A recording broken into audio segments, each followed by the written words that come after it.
Welcome to the Financial Freedom Podcast with your host, Lorna Poole, sharing the secrets to creating wealth, investing, and that all-important money mindset.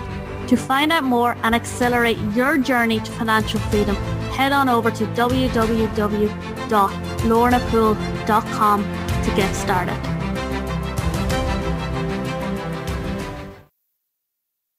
Welcome, everybody. Welcome to the Financial Freedom Podcast. Stop the shame game. How to feel good about declaring bankruptcy. My guest expert today, Carmen Dellutri, is the founder and president of Dellutri Law Group PA. He is certified by the American Board of Certification Consumer in Bankruptcy Law. He is also a Florida Supreme Court certified circuit court and family law mediator and qualified arbitrator. Great to have you here, Carmen. Well, thank you for having me, Lorna. It's wonderful to be here. A lot of companies, individuals, bankruptcy are afraid or ashamed. And it probably costs them more not to do it. So what would your advice be to them? My advice is, okay, you got to take bankruptcy and take it out of what everybody thinks. We were taught over years and years to be shamed because we consider filing bankruptcy. Somehow it's seen as a failure or some other type of, bad judgment. And I think that's insanity. Bankruptcy is purely strategic planning for the future, and people need to treat it that way. And the reason why is that when people file for bankruptcy, what they're doing is taking their financials, which is on a much smaller scale than, let's say, when Kmart filed bankruptcy or Winn-Dixie or when any big General Motors filed bankruptcy. When a business files bankruptcy, they're doing it strategically to get all of the bad business deals that they made off the books. Individuals are doing it on a much smaller scale.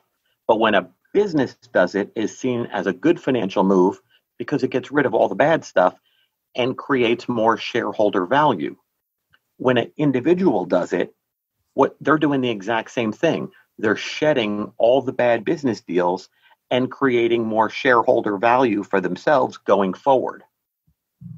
Does that make sense? Yeah, because I guess there's a lot of benefits to bankruptcy. There's a ton of benefits, Lorna, and I wish people would see the benefits, but a lot of people get caught up in the shame. What are other people going to think of me? Am I ever going to get credit again? And there's so much what I call emotional baggage, which goes with the filing of bankruptcy. I wish I had a quarter for everybody who's ever said to me, if my parents knew I was here thinking about filing bankruptcy, they would turn over in their graves, or they'd be so shocked that this is a horrible thing that, I would never want to be here. And I've filed bankruptcy for doctors, lawyers, financial planners, accountants, CP, everybody. Yeah. Yeah. But I know also I lived in the States for a while and I had a friend that actually went through bankruptcy. But is different states are different with their time span, or is it the whole country's the same? Because I remember it was quite a long period. I think it was was it 4 years or something? Like there's so many years, like different countries have, it's a year and then it's kind of cleared, or it can be 10 years or something. I can't remember what it was. Well, we're talking about in the United States specifically. Yeah. We're talking about the Federal Bankruptcy Code, which is the bankruptcy law, which covers all 50 states. Okay? Yeah. Now, what happens under the federal bankruptcy laws is that you can only file Chapter 7 once every 8 years. Oh, okay. And Chapter 13, which is a reorganization bankruptcy for individuals, they can be filed multiple times depending upon the individual circumstances. But most people file for Chapter 7 relief, and then they can't file again. But here's the interesting part, and this is why I love what I do. If you have a big medical debt that you can't pay, in the United States, they're allowed to put that on your credit report. You can't pay it, so that can be on your credit report and put a put a blemish on your credit report for 7 years. Okay? Then, if you can't pay it, let's say in Florida where I live, they have 5 years to collect the debt. So think of it this way. It's on your credit report for 4.5 years. Then they file a lawsuit. Obviously, you can't pay it, so they get a judgment against you. Well, that can go on your credit report for 10 years. Do you see what I mean? This debt can follow you around for a very long time. But if the person came to me and said, Carmen, I've got this $100,000 medical bill I can't pay, and they're my age and your age. Mm-hmm. Well, I say, well, one of your options is to negotiate it. The second option and their last option is to file bankruptcy. Now, here's the beautiful part. If you file bankruptcy, believe it or not, the debt is resolved in like 6 months. It's been discharged by the bankruptcy court. And 2 years after that, you can have excellent credit again, believe it or not. So why wait the 5 years, the 7 years, the 10 years with the discharge, with the judgment against you, when you can have excellent credit in 2.5 years? And Carmen, do you help companies or individuals? Oh, no. I sue companies. I only help individuals. Okay. You sue companies. I sue companies for a living. I don't like them. Okay. I get you. That's a totally different part of my practice, Lorna. I'm focusing specifically on bankruptcy. I help individuals through the bankruptcy process. And the reason I do it... You get a better credit rating by taking the bankruptcy route rather than going into debt and then trying to, fix your debt and so forth, yeah? That's correct, Lorna. And in the United States, specifically in Florida, the way the system works, it's actually better for the individual to file bankruptcy, get in and get out of the bankruptcy court, and focus on their rebuilding process, because the time it takes to rebuild your credit is so much shorter than what the law allows the debt to stay on your financial history. So it's basically, the law, in my opinion, is encouraging individuals to file the bankruptcy, get the bad debt off of their backs, and then come back into the system, or what I call the system, but the credit system, in a different manner, and allows the individual to capitalize on the credit markets as opposed to being a hamster on a wheel. And what about habits repeat? So if somebody has got themselves into debt, they file bankruptcy, are they likely to repeat? Believe it or not, Lorna, I've been doing this 20 years, over 20 years. Or does the bankruptcy shock them enough that they sort it out? No, actually, I've had several clients over the years who have had to refile bankruptcy. Yeah. Most of the time, it's for medical expenses. Yeah. One of the times that I can recall off the top of my head was trying to save a house after one of the spouses lost their job. So I call them life events that happen to people. Quite common. Yeah. Yep. Life throws them a curveball and they get back in the batter's box and start swinging again. Yeah. Yeah. And emotional baggage, that's the biggest obstacle to somebody making this decision. You are absolutely correct about that, Lorna. Some people come to see me and I explain to them the whole benefit of, obviously, I don't recommend bankruptcy to anybody if they have other options, which are better for them. And half of the people who come to see our office, they walk out saying, wow, I didn't know there were other options available to me, and I'm going to try this route over here. And I highly encourage that. But for those who do need to file bankruptcy, there are going to be some people who just have so much emotional baggage that they're never going to file bankruptcy. And I understand that.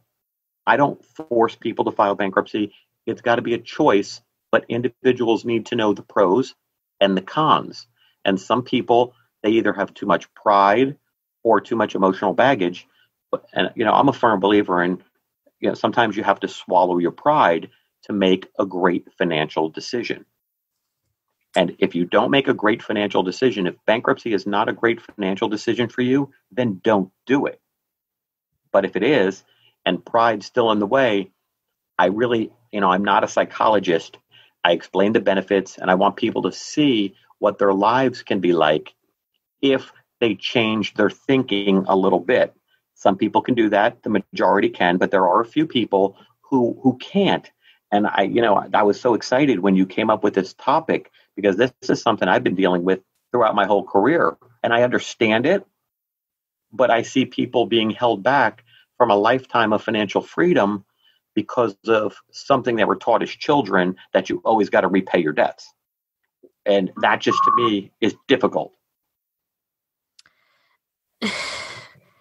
Yeah, it's funny how something emotional can hold somebody back so much, because once they take the leap, they'll wonder what took them so long to make the decision in the first place.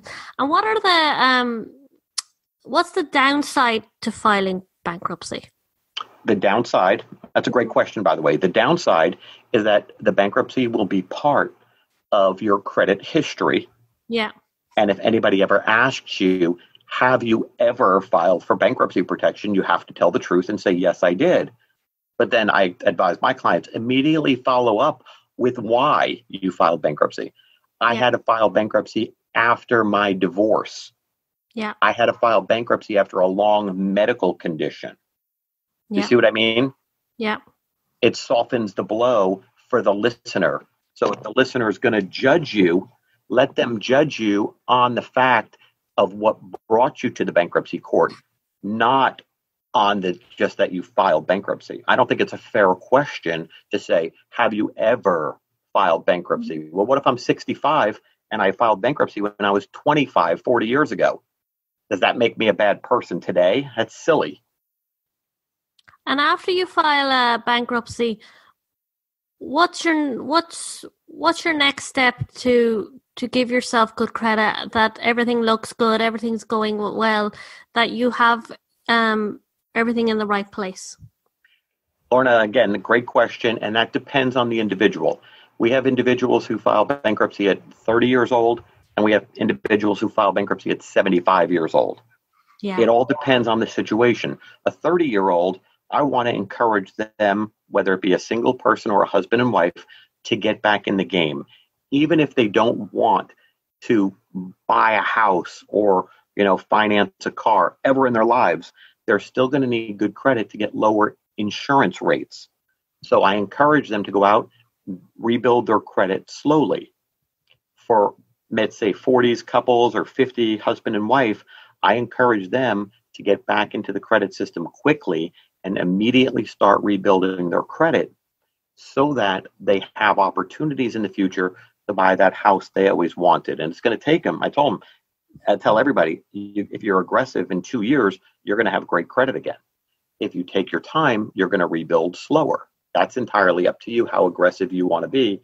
But they're like the 75-year-olds. I ask them if they're ever going to buy another house. No. You're going to buy another car? No. We're perfectly fine. I'm not really going to force them to go in and rebuild their credit if they're never going to use it again. So what options do they have? Well, to them, most of those individuals in that age group are living on Social Security, which is totally protected under the law. They'll have no debts anymore. And then most of them are really not really driving anymore either. So it's not like they have to go out and buy a car.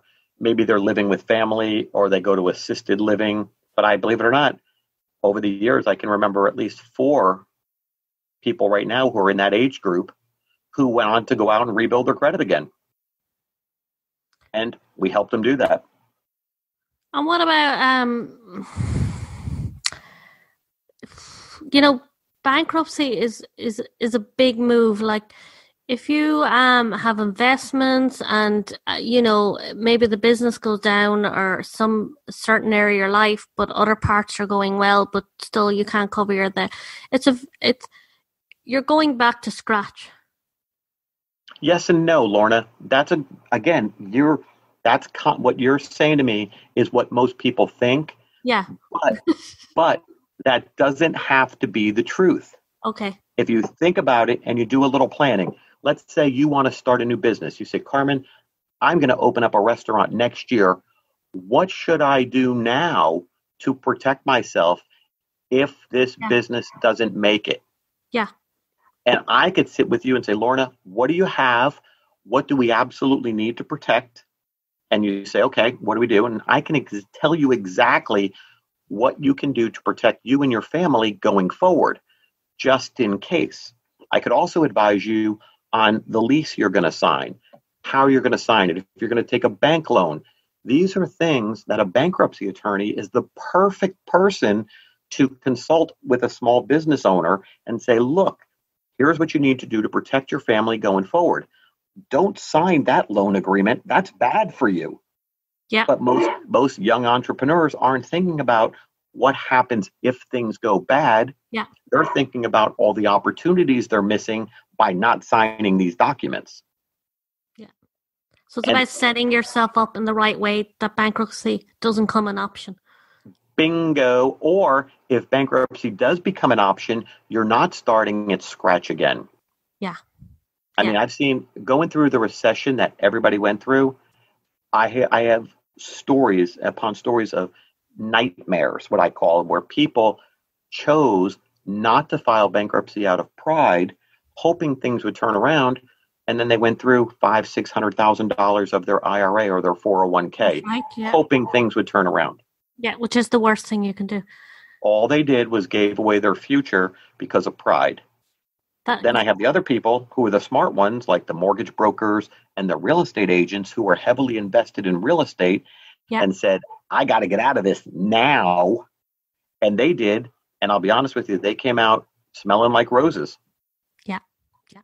Yeah. And I love that you share that, because that would basically answer my question about, somebody gets into a situation, then they spend their retirement. Now they're in a worse position than somebody that probably invested in real estate, said, right, need to cut things loose here. And they build it back up, because you have the skills that you had before. You just have to go about it in a different way. And it's about, because really, you want to build that money for the future. Yep. I had people, and Lorna, I never forget this one gentleman. He moved down here from New Jersey, had a huge 401k. He had sold everything up there. He moved to Florida, bought a house down here, but he didn't pay it off. He bought it for like $600,000, but he only put down like $200,000. Yep. And with his retirement funds, he was going to be able to pay the mortgage off. Well, like 6 months after he bought the house, it was now worth $275,000. Yeah. And he's like, I can't do this. I'm not going to sit here and spend the next 30 years of my life paying off on a house.